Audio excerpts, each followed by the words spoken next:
I don't want a woman with a big belly like that.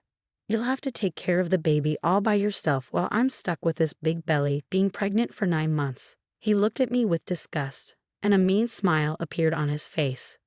I knew this would happen someday, and even though I saw it coming, I went to my room right away. When I came back, I had papers in my hand. Okay, here are the divorce papers. I handed them to Anton. He looked shocked and shouted, "What's going on? Why are you doing this all of a sudden?" "Well, you suggested it first. Hurry up and sign it. I'll hand it in tomorrow," I dared him. His face went red quickly as my words hit him hard. "Just watch. You'll regret treating me badly and looking down on me," I declared. "My name's Helen. I'm 26 and a housewife. 2 years ago, I worked at a mobile company. That's where I met Anton Cade, my boss, when I was 24. We fell in love fast and got married.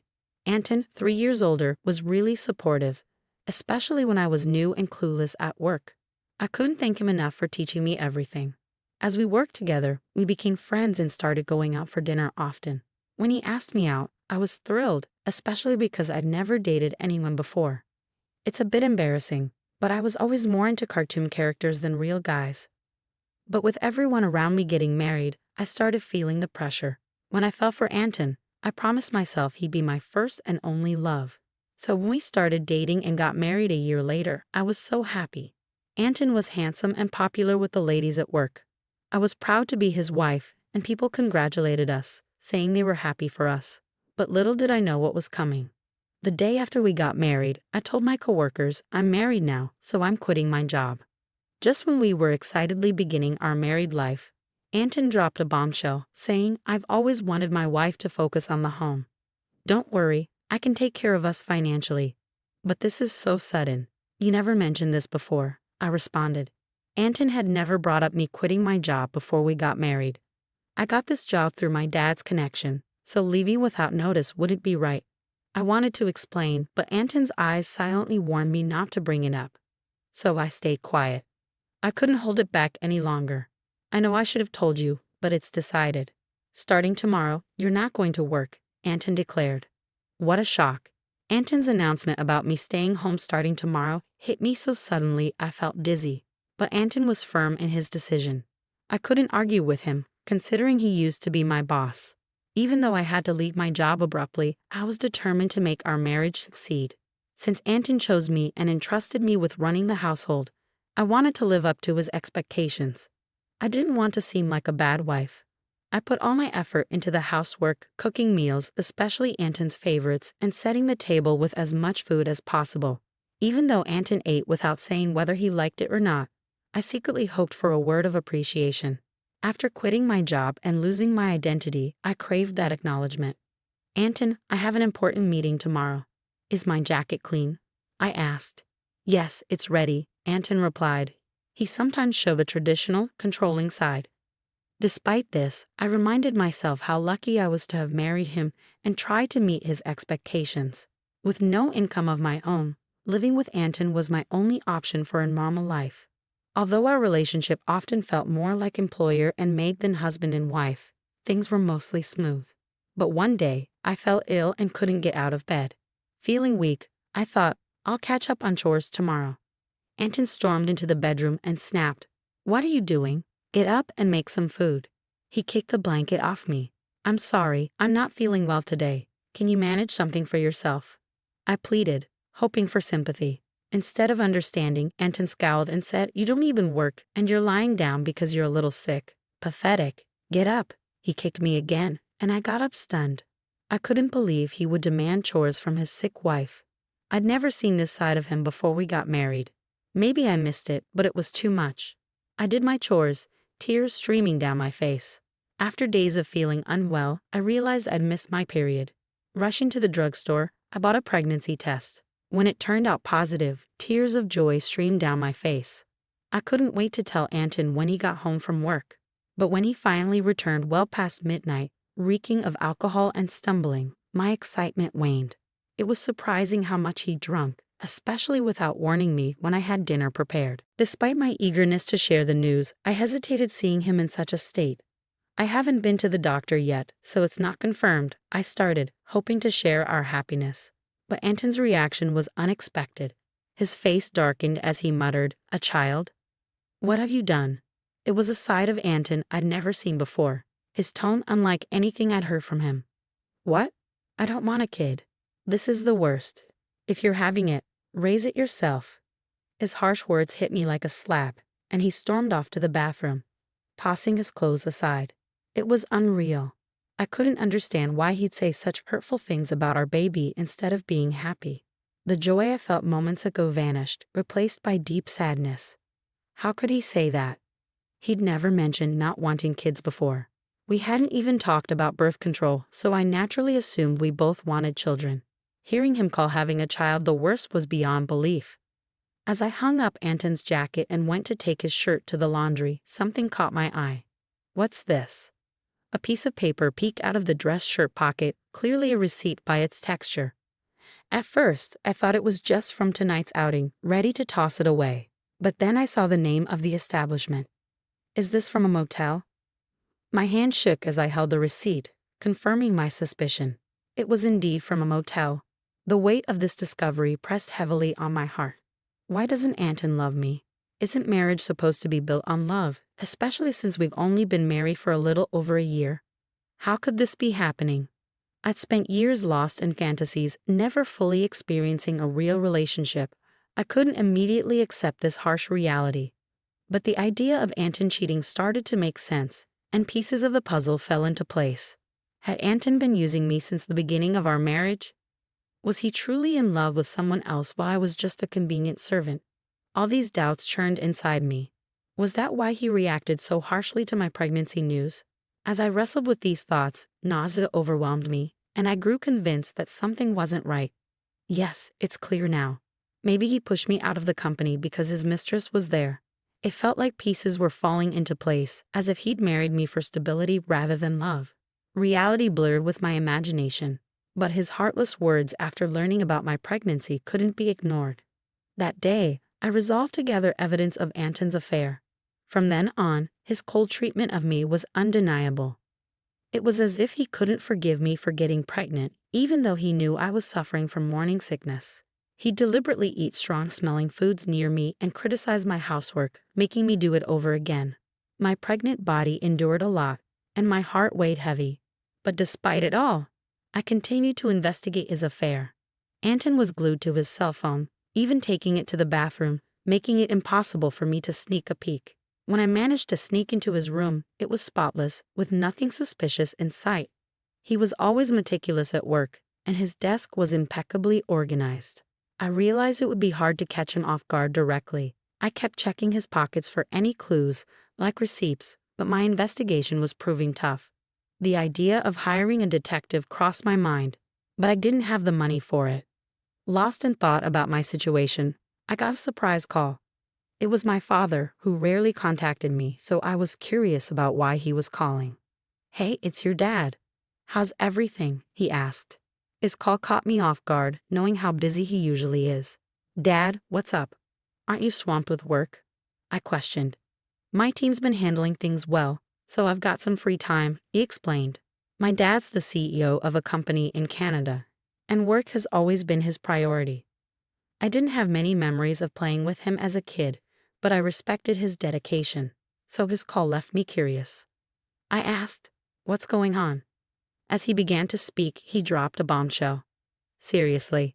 I exclaimed, struggling to believe it. "Yeah, he wouldn't make this up. I need you to trust me on this," my dad reassured me. At first, I was speechless, but as it sunk in, I felt relieved. "Thanks, Dad. I really appreciate it," I said gratefully before ending the call. After all my dating, I was starting to see results, and it felt like a small victory. But with each new piece of information came a surge of anger and frustration over the ongoing tension with Anton. Months dragged on, and our relationship stayed strained. Then, something happened that turned our world upside down. At 9 months pregnant, I treaded carefully around Anton, always on edge. I tried to keep to myself, living a quiet, restricted life. One evening, I served dinner as usual, and when Anton got home, we sat down to eat. As I quietly took my first bite, Anton suddenly slammed his fork down. "What's this? It's awful," he yelled, hurling the food I'd made onto the floor. His sudden rage left me bewildered, struggling to make sense of it all.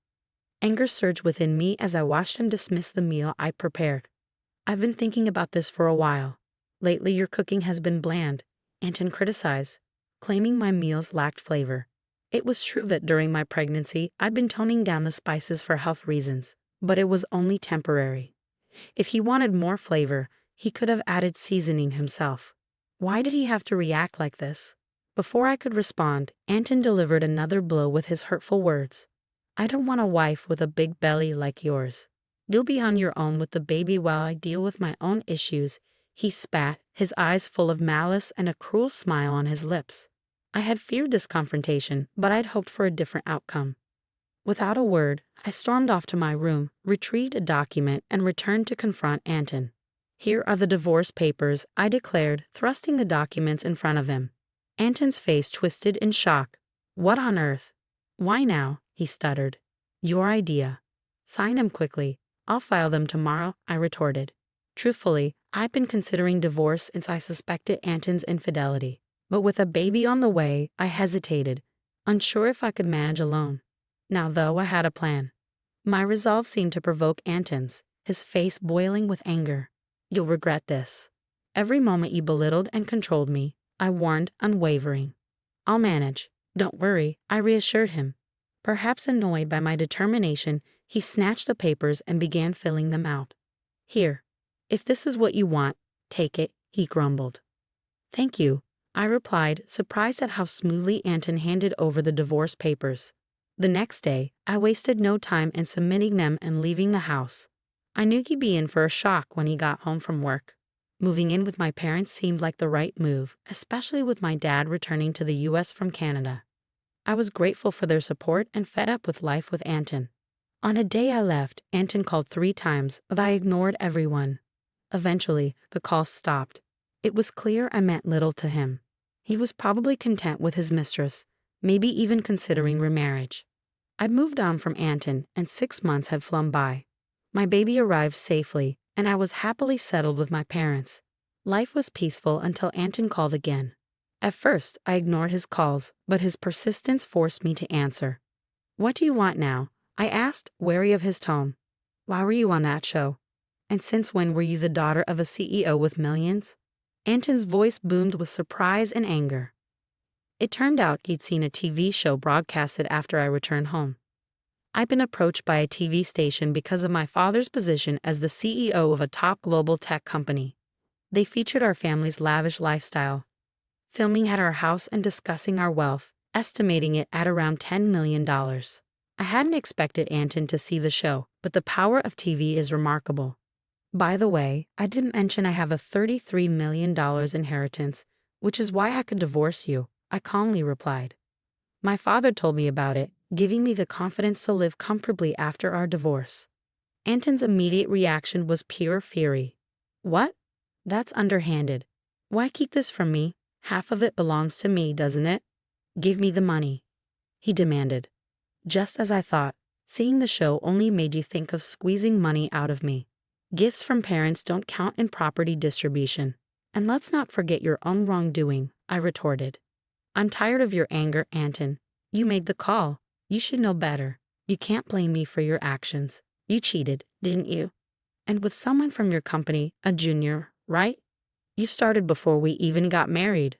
I revealed, shocking Anton with the information I got from my father. Finally, I had the upper hand. Did you think I wouldn't find out?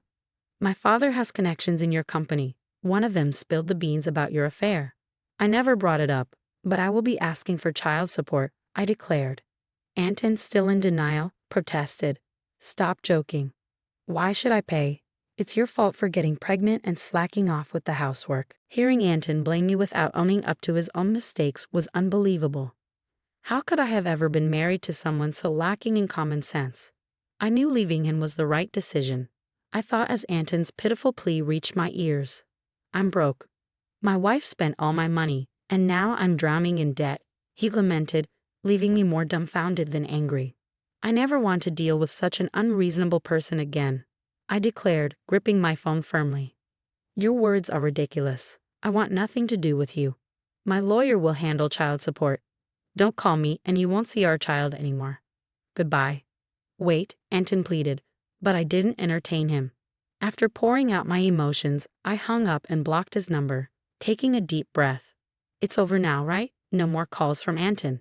I don't want him disrupting our peaceful life, I reassured myself. Just then, I heard my baby crying from the other room, and I hurried to comfort them. It turned out Anton started paying child support each month, as a former colleague revealed. He claimed his new wife was a big spender, and he struggled to cover his living costs with mounting debt. Apparently, he reached out to me hoping for a share of my inheritance, but with me not budging, he found himself drowning in expenses, his income falling short.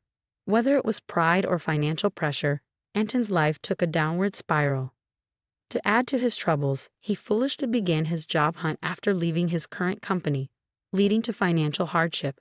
Learning this from a colleague left me unmoved. He brought this upon himself. His cruel words and actions won't be forgotten easily.